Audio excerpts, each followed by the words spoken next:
سیدنا ابو ہریرہ رضی اللہ تعالیٰ سے مروی ہے، وہ بیان کرتے ہیں کہ رسول اللہ صلی اللہ علیہ وآلہ وسلم نے فرمایا، جو شخص حصول علم کے لیے کسی راستے پر چلا، اللہ تعالیٰ اس کے لیے اس کے بدلے جنت کا راستہ آسان بنا دیتے ہیں۔ سیدنا ابو ہریرہ رضی اللہ تعالیٰ عنہ سے مروی ہے، وہ بیان کرتے ہیں رسول اللہ صلی اللہ علیہ وآلہ وسلم نے فرمایا، حیا ایمان سے ہے اور ایمان والے جنت میں ہوں گے۔ سیدنا ثوبان رضی اللہ تعالیٰ سے مروی ہے، وہ بیان کرتے ہیں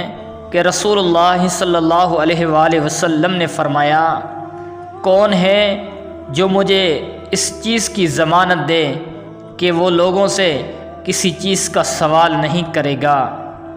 تو میں اسے جنت کی ضمانت دیتا ہوں۔ سیدنا ثوبان رضی اللہ تعالیٰ عنہ نے کہا، میں پھر وہ کسی سے کچھ نہیں مانگتے تھے۔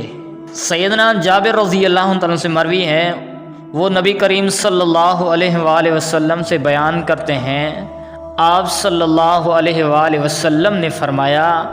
جس شخص نے سبحان اللہ العظیم وبحمدہ کہا، اس کے لیے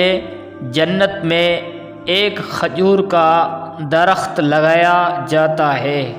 سیدنا ثوبان رضی اللہ تعالیٰ سے مروی ہے، وہ بیان کرتے ہیں